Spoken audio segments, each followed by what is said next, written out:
Hello and welcome to another episode of CommHack. I'm Tim Jones. And I'm Josh Weiss. And today we're going to talk more about social media because we know you love social media. Otherwise, you probably wouldn't be watching this. Social media. So, we want to talk about creating content, creating good content, getting enough that you can always be a part of the conversation. And Josh, the last episode we were talking about Buffer and how we can put up to 10 posts for free on there. And maybe we might be able to get that much stuff, but how do we keep the quality up? Yeah, I think it's important, first of all, this is not an advertisement for Buffer. Buffer just happens to be one of the tools that we use. And Ignore the ad that just popped up on your screen.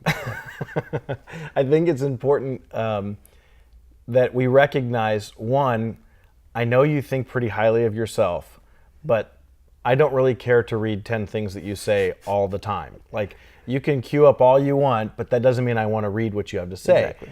And one of the issues that is coming to that's growing out of social media is this notion that everybody wants to know about me. Yeah. You know, there was a recent study that it came out that said it was something like 90% of millennials think that they should make a movie after, out of their life. It's like everybody thinks this way, that, well, it's, my life's pretty interesting. And social, I think, is a big, one of the culprits that has caused that. So I probably shouldn't finish my autobiography script.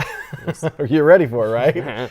But that's what social does, because it's very narcissistic. It's like, I want to tell you about my life. I want to update you on my life. And it's a constant update of what's going on in my life. And while that's great to an extent, that's not enough content that would make people care to read your content. And so one of the ways that you increase the traffic and build your platform is to not be so set on you being the one that's coming up with the content. Some of putting out good content is about reading and consuming good content. If you're engaging other people's platforms, if you're reading other people's content, their articles, their blogs, their graphics and the things that they're putting out there, then you're engaging stuff yourself. And as you see things that are quality, that you're like, man, that's something somebody else would get something from, you would simply mark it. You would take the link down, load it up in your Buffer or whatever platform you use. Or and if you do use Buffer, Buffer's one of them. If you do use Buffer, many times there's a Buffer icon, it just starts popping up everywhere you're at. and you load it to your Buffer right there from that, little widget that's put into the websites. But you can even start like a Word doc and or notes. And when you see an article or something that that would be positive and good for somebody else to read, copy it and paste it and just start a running list of great resources. Yeah, I know my girlfriend is a teacher and she's really involved with the... You have a girlfriend? Yeah, I so know it's you're hard not to believe. available. It's hard to believe, but yes. Okay, so he's not available. Sorry. He has a girlfriend. Okay, now that we got that out of the way. Out of the way, off the table.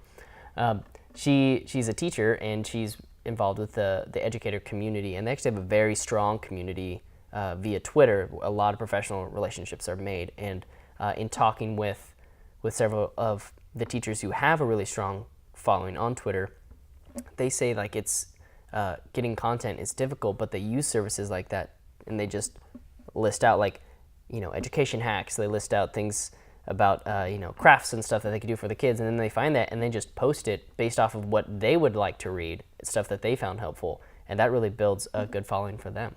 Yeah, most of the stuff that goes viral, it's either just super funny, which that stuff always goes viral, or many times something goes viral because it's something that many other people either identify with or find some sort of value in, because it's something that in their own life they've experienced, or they see something it's close to it, or they're humored by it because of their own experience, not because something you've gone through or something that you've done, but because you've drawn it, you've created something that makes them think, oh, that's useful for me, or that's funny for me, or that's something that so and so would like because of this other thing that we had going on, or whatever it might be.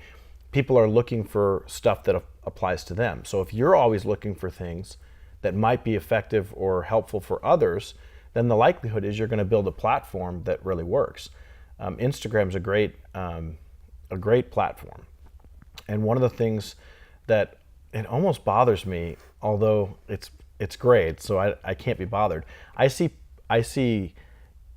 new users pop up all the time, and they've got 0 followers, and I don't think they're just buying a bunch of followers and stuff. They've got no followers, and their whole platform is posting other people's content.